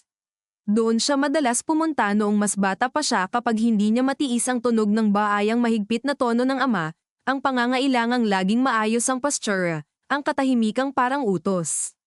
Amoy lumang libro at bahagyang kupas na pabango pa rin ang silid. Sa mesa ay naroon pa ang isang maliit na frame ng litrato ng ina niya, nakangiti ng hindi pilit, isang ekspresyong hindi niya halos maalala ng personal kundi sa mga larawan na lang. Isinara ni Andrea ang pinto, umupo sa sahig sa tabi ng mesa, at sa unang pagkakataon buong araw ay hinayaan niyang manginig ang mga balikat niya nang walang sumasaksi.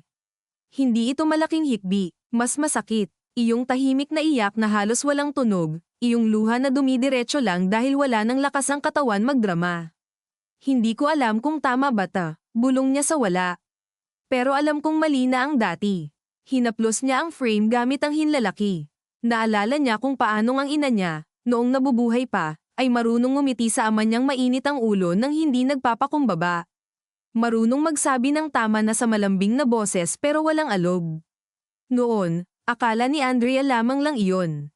Ngayon, naiintindihan niyang iyon pala ang isang uri ng lakas na hindi natutuhan ng bahay na ito ng tuluyan matapos mamatay ang babaeng marunong hamarang sa yabang nang hindi sumisigaw. May mahinang katok sa pinto. Hindi siya sumagot agad. Andrea, boses ni Daniel sa kabilang panig. Hindi ako papasok kung ayaw mo. Pinunasan niya ang mukha, huminga ng malalim, saka nagsabing, bukas. Dahan-daang bumukas ang pinto. Pumasok si Daniel nang hindi lumalapit agad, para bang alam niyang may mga espasyong hindi dapat inaangkin kahit pinapapasok ka. Nang makita siya nitong nakaupo sa sahig ay bahagyang lamambat ang mga mata nito. Walang pagkaawa roon, at marahil iyon ang dahilan kung bakit hindi siya nainis. Umupo si Daniel sa kabilang gilid, may pagitan sa kanila, sapat para magkasya ang paghinga. Naalala ko ang kwartong ito, sabi nito pagkaraan ng ilang sandali. Dito ka nagtatago dati kapag may handaan sa ibaba. Napangiti si Andrea nang halos hindi sadya. At ikaw naman, lagi kang kunwari naghahanap ng banyo pero dito talaga pupunta. Mas tahimik kasi rito kaysa sa mga tiyong mo. Napahinga siya ng medyo magaan sa wakas, ngunit saglit lang. Muling bumalik ang bigat ng kasalukuyan. Minsan iniisip ko, sabi niya habang tinititigan ang sahig, kung naging iba kaya ang buhay ko kung hindi ko pinili si Marco. Kung hindi ko pinilit na patunayan kay Papa na kaya kong pumili ng sarili kong tao. Hindi agad sumagot si Daniel. Malamang iba, sabi niya sa huli. Pero hindi ibig sabihin mas malinis. Iba lang. Tumingin siya rito. Napakadali mong magsalita na parang tanggap mo na ang lahat. Umiling ito ng marahan. Hindi ko tanggap ang lahat. Matagal lang akong walang choice kundi mabuhay kahit hindi ko tanggap. Ang simpleng tugon na iyon ay tumama sa kanya sa paraang hindi niya inasahan. Maraming taon ang pagitan nila, maraming nasayang, maraming pagkakataong hindi binalikan, ngunit sa gabing iyon ay pareho silang mukhang pagod sa pagiging matapang ng mag-isa. Kapag natapos ito, sabi ni Andrea, wala nang babalikan na dati. Matagal nang wala, sagot ni Daniel. Ngayon lang malinaw. Tahimik ulit. Sa labas ng silid, may mahinang kalansing ng pinggan na inaayos marahil ng huling kasambahay na gising pa. Sa malayo, may isang asong tumahol sa subdivision, saka tumahimik. Sa loob ng maliit na kwartong iyon, ang oras ay parang hindi tumatakbo kundi humihinga lamang, mabagal, pagod. Hindi kita pwedeng pangakuan ng kahit ano, sabi ni Andrea sa wakas. Hindi niya alam kung bakit kailangan niyang sabihin iyon ngayon, pero kailangan. Hindi ko hinihingi, sagot ni Daniel. At hindi ko pa rin alam kung napatawad na kita sa mga nauna mong pag-alis. Hindi mo kailangang patawarin ako para magpatuloy. At hindi ko rin alam kung gusto ko bang may maghintay sa dulo nito. Bahagyang ngumiti si Daniel, malungkot pero buo. Minsan ang pinakamabait na bagay na magagawa mo sa isang tao ay huwag mo siyang gawing pangako habang sugatan ka pa. Natahimik siya roon. Wala siyang maisagot dahil totoo. At marahil sa lahat ng lalaking naging bahagi ng gulong ito, Ito ang unang pagkakataong may nagsalita sa kanya nang hindi siya ginagawang premyo, sandata, o panakip. Hindi iyon pag-ibig pa, hindi rin pahinga, ngunit isa iyong uri ng katapatan na hindi nang aagaw ng espasyo. Pagsapit ng alas 5 ng umaga, ang bahay ay unti-unting nagising. May amoy na ng bagong saing at bar akong kape mula sa kusina, ngunit ang normalidad ng mga amoy na iyon ay halos insulto sa lawak ng gulong naghihintay sa kanila. Hindi na bumalik sa tulog si Andrea.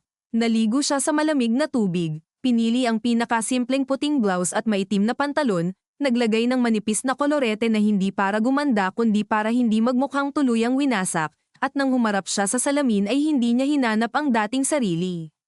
Tinanggap na lamang niyang ang nakikita niya ay bagong bersyon ng babae ring ito, mas matalim, mas pagod, at hindi na naniniwalang may paraan pang makadaan sa trahedya nang hindi may iniiwang patay na ilusyon.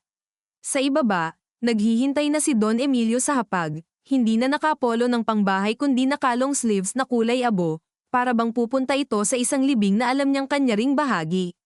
May isang tasa ng kape sa tapat ng bakanteng upuan para kay Andrea. Hindi siya nagpasalamat ng umupo. Hindi rin siya tumanggi. Ilang sandali silang kumain ng halos walang salita. Ang tunog ng kutsara sa plato at ang pagbuhos ng kape ang pumuno sa pagitan nilang hindi pa handang tawaging kapayapaan. Sumusunod ako sa desisyon mo, sabi ng ama niya sa wakas. Dahan-dahan niyang ibinaba ang tasa. Hindi dahil wala na akong magagawa, kundi dahil kung ako pa ang pipili ngayon, baka lalo ko lang sirain ang pwedeng iligtas. Tiningnan siya ni Andrea ng diretso. Ang mga salitang iyon ay hindi sapat para pagaanin ang lahat, ngunit may bigat din ang marinig sa wakas mula sa isang lalaking buong buhay ay naniniwalang ang pagsuko ay kahinaan. May press briefing after the disclosure, sabi niya. Ako ang haharap, hindi dapat ikaw lang. Ako ang haharap, ulit niya. Kung sisibayan mo ako, iisipin nilang control move mo pa rin ito. Hindi sumagot si Don Emilio agad. Kita niya ang paghilab sa panga nito, ang lumang likas na pagtutol sa hindi pagiging sentro ng sarili niyang sakuna. Ngunit sa huli ay tumango rin ito. Kung ganoon, sabi nito, sa likod ako uupo. Isang simpleng pahayag lamang iyon, ngunit sa loob ng bahay na ito, halos revolusyon na ang umupo sa likod. Bandang alas 7, dumating ang convoy ng mga sasakyang may dalang legal team, 2 independent directors, at ilang security na hindi na mula sa regular na tauhan ng pamilya kundi hired mula sa labas, mas mahigpit ang mukha at mas kaunti ang emosyon sa kilos. Nang handa na silang umalis, napansin ni Andrea ang mailbox sa may pinto habang naglalakad palabas. Nakasara na ulit iyon, payapang-payapa, parang inosente. Napatigil siya sandali at tinitigan iyon. Ilang oras pa lang ang nakalipas ngunit parang ibang buhay na ang pagitan. Lumapit si Daniel sa tabi niya. Tuloy, tanong nito. Huminga siya ng malalim, naramdaman ng umagang hangin sa balat, ang kakaibang halo ng lamig at paparating na init, ang mga ibong nagsisimula pa lamang umingay sa mga puno ng subdivision, at sa malayo, ang mahinang pag-ugong ng mga sasakyang gumigising kasama ng lungsod. Tuloy, sagot niya. At nang sumakay siya sa sasakyan patungo sa araw na sasira ng buo sa natitira pang tabing sa pagitan ng pamilya nila at ng mundo, alam niyang nagsisimula na ang huling anyo ng pagkawala, hindi na ang pagkawala ng asawa, o reputasyon, o kapangyarihan, kundi ang pagkawala ng karapatang magkunwaring hindi niya alam kung sino siya kapag wala na ang apelyidong sumasalo sa lahat. Pagdating nila sa headquarters, hindi pa man lubusang bumababa ang lahat sa sasakyan ay naroon na ang mga camera, ang mga boom mic, ang mga matang gutom sa pahayag, at ang mga security barrier na kagabi lamang ay tila sapat na laban sa karaniwang abala ngunit ngayong umaga ay mukhang manipis na alambre lang sa harap ng pagnanais ng publiko na makakita ng pagbagsak. Bumukas ang pinto ng kotse ni Andrea at agad tumama sa kanya ang pinaghalong amoy ng umagang mainit na sa semento, usok ng kape mula sa paper cup ng isang reporter, pabango ng mga babaeng naka-blazer, at pawis ng mga lalaking maagang nakipagsiksikan para sa pinakamagandang pwesto.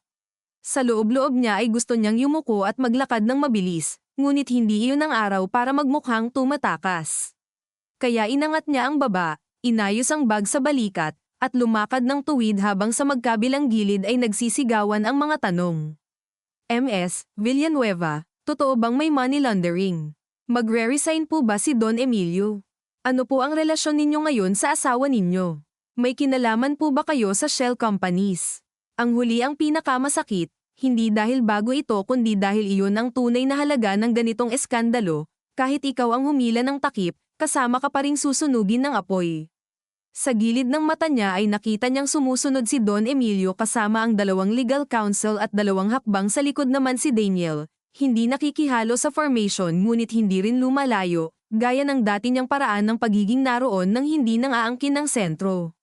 Pagkapasok sa lobby ay agad bumigat ang katahimikan. Doon, walang sigaw ng media, ngunit may mas masakit na anyo ng ingayang pabulong na bulungan ng mga empleyado, ang mabilis na pag-iwas ng tingin ng ilan, ang maingat na pagyuko ng iba na hindi alam kung pakikiramay ba o pagprotekta sa sariling posisyon ang ginagawa nila. Habang paakyat sa executive floor, pinagmamasdan ni Andrea ang mga pamilyar na dingding, ang mga framed milestones ng kumpanya, ang mga litrato ng groundbreaking ceremonies at ribbon cuttings na minsang ipinagmamalaki niya, at sa bawat frame ay parang may bagong tanong na nakadikit, ilan dito ang malinis, at ilan ang tinubuan ng kapakinabangang tinawag lang na strategic. Nang makarating sila sa conference hall kung saan itatakda ang disclosure at kasunod na briefing, sinalubong sila ni MS, Tansangko at ng 2 external compliance officers. Walang oras para sa lamang. Inilatag agad ang mga final packet, ang sequence ng agenda, ang listahan ng ipapasa sa regulators, at ang draft ng public statement na ilang beses ng binalikan pero wala pa ring paraang gawing mas magaan ang kabulukan ng hindi nagsisinungaling. Umupo si Andrea sa dulo ng mesa at binasa ang final paragraph ng mabagal, pinapadaan bawat salita sa sarili niyang paninimbang. The company acknowledges material failures in oversight, possible misuse of internal approvals, and related party structures now under formal review. Napakalamig ng Ingles, napakalinis pakinggan, at sa likod niyon ay mga kasal na nasira, mga lupang maaaring naaga, mga empleyadong walang kaalam-alam, at isang pamilya na nagluto ng katahimikan sa loob ng maraming taon. Mas direkta, sabi niya. Tanggalin ninyo ang possible sa ilang bahagi. Kapag alam na nating may trail, huwag na nating itago sa modal verbs. Tumingin sa kanya si Attorney Serrano. May legal cost ang pagiging mas direkta. May moral cost ang pagiging malabnaw, sagot niya. Sapat na ang binayaran natin sa pangalawa. Wala nang tumutol. Mabilis na binago ang draft. Sa kabilang conference room ginanap ang espesyal na board disclosure session. Naroon ang lahat ng kailangang naroon at wala na ang anumang pakikipagkunwari na routine meeting lamang ito. Ang ilang dating kaalyado ng ama niya ay halatang pinipilit sukatin kung saan sila lulugar.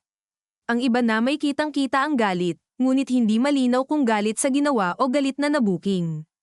Isa-isang inilatag ang voluntary disclosure packets, ang preservation orders, ang request for forensic review, at ang notice ng suspension ng ilang account privileges. Nang dumating sa puntong kailangang itala sa minutes ang formal stepping back of Don Emilio from active control, naramdaman ni Andrea ang mahinang pag-usod ng upuan nito. Hindi ito tumutol, hindi na rin nagtangkang magsalita ng mahaba. I concur, sabi lamang nito, at ang 3 salitang iyon ay parang pandurog sa lumang anyo ng lalaking kinalakhan niyang walang gustong inya-address.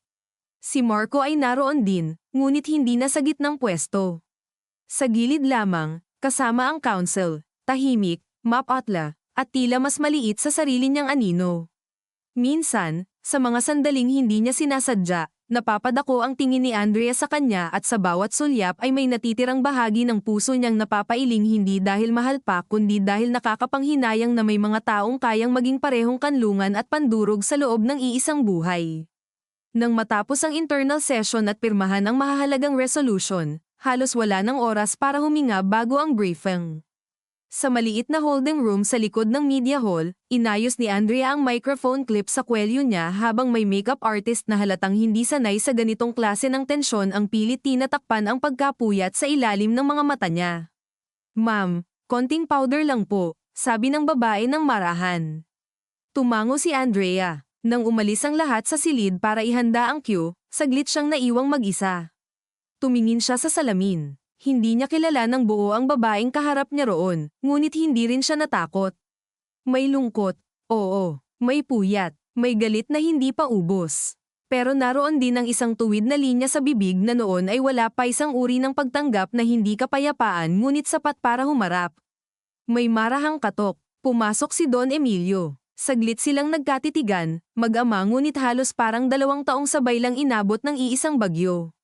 Bago ka lumabas, sabi nito, may kailangan akong sabihin. Tahimik siyang naghintay. Lumapit ito ng kaunti, ngunit huminto bago tuluyang pumasok sa personal niyang espasyo. Kapag natapos ang araw na ito, maaaring wala na sa akin ang kumpanyang iyan sa paraang kinagisnan ko.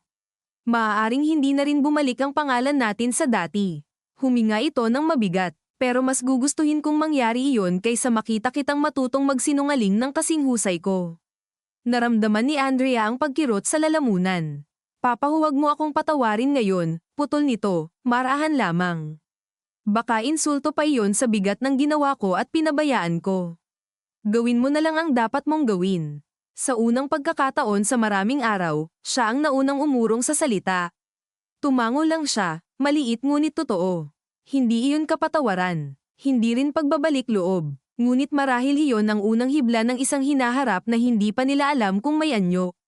Nang tawagin na siya, sabay-sabay na bumukas ang liwanag sa media hall. Umalingaw-ngaw ang maikling anunsyo ng moderator, kasunod ang pagbukas ng kurtina sa likod. Lumakad si Andrea papunta sa podium habang sumasabog ang flash ng camera. Mula sa harap, ang dagat ng mga mukha ay mukhang iisang organismo, mga reporter, cameraman, analyst, ilang shareholders, at mga tao sa likod na malinaw na hindi press ngunit pumasok sa lakas ng koneksyon o interes. Ramdam niya ang bahagyang pangangalay ng tuhod ngunit hindi iyon nakita sa paglakad niya. Pagharap niya sa mikropono, saglit niyang inayos ang papel, ngunit pagkatapos ng isang tingin ay itinabi rin niya ito. Mas marami ang mawawala kung babasahin lang niya ang sulat ng abogado. Magandang umaga, panimula niya, at narinig niya ang sariling boses na malinaw, matatag, at mas kalmado kaysa sa inaasahan niya. Nandito ako ngayon hindi para ipagtanggol ang hindi maipagtatanggol, kundi para amining may mga pagkukulang, may mga sinadyang pagtatago, at may mga desisyong sumira ng tiwala sa loob at labas ng aming kumpanya.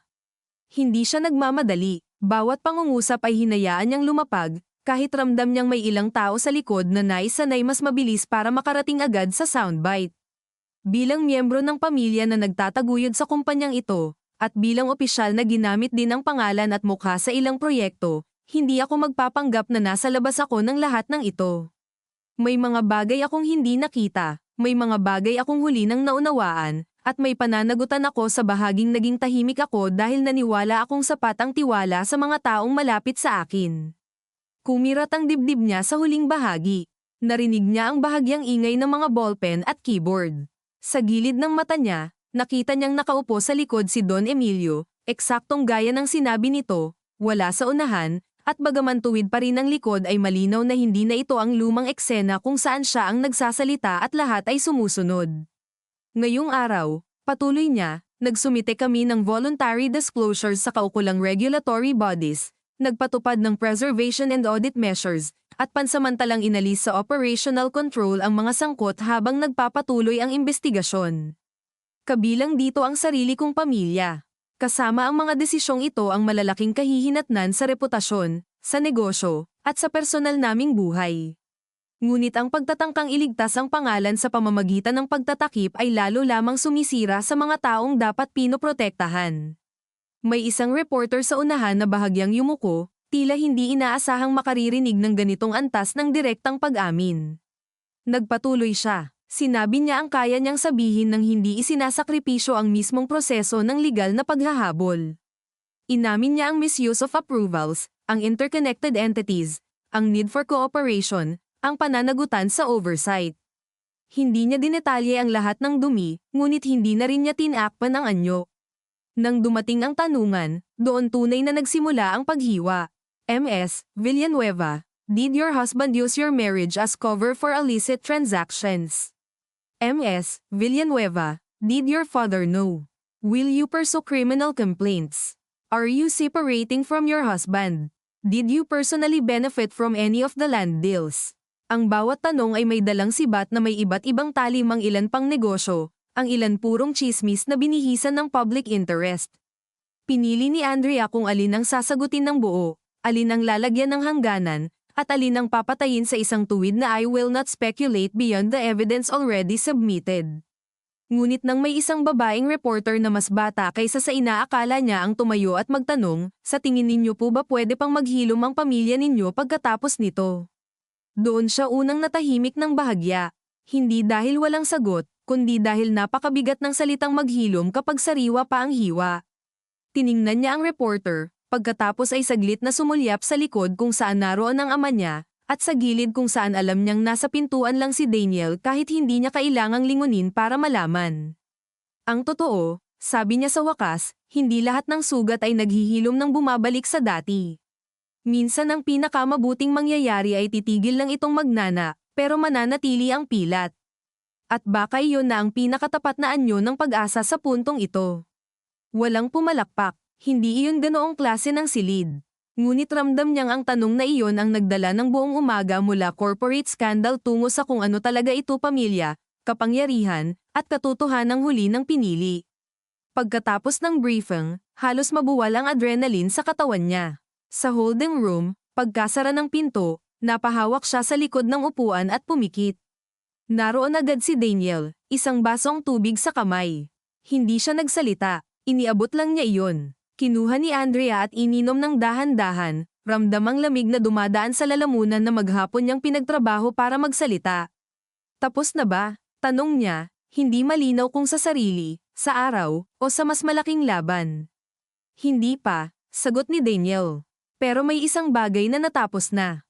Ano? Ang panahon na sila ang pumipili kung ano ang dapat mong malaman at sabihin. Natawa siya ng mahina, pagod na pagod, at saka naupo. Ilang minuto ang lumipas bago pumasok si Attorney Serrano para ibigay ang initial fallout. May temporary market suspension. May formal requests na mula sa regulators. May 2 partner na umatras na. May ilan ding empleyado ang kusang nag-alok ng testimonya. At may balita tungkol kay Sela na naharang ito sa airport habang papunta sana sa Singapore dahil sa watch request na naipasa ng legal team sa tamang oras.